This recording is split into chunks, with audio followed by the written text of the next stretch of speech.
السلام علیکم دوستوں، welcome back to our channel find Urdu. Proud کا مطلب ہے فخر محسوس کرنا، مغرور۔ پراؤڈ کا مطلب ہے اپنے یا دوسروں کے کاموں پر فخر محسوس کرنا۔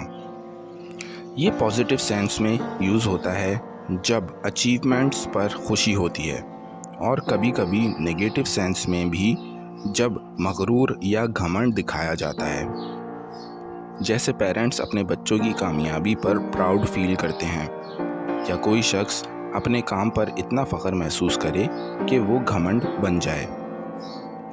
I am proud of your hard work and dedication۔ مجھے تمہاری محنت اور لگن پر فخر ہے۔ تو دوستوں، پراؤڈ کا مطلب ہے فخر محسوس کرنا، پازیٹیو، یا کبھی کبھی گھمنڈ دکھانا، نیگیٹو۔ امید ہے اب آپ کو پراؤڈ کا مطلب سمجھ میں آ گیا ہوگا۔ ملتے ہیں نیکسٹ ویڈیو میں، شکریہ۔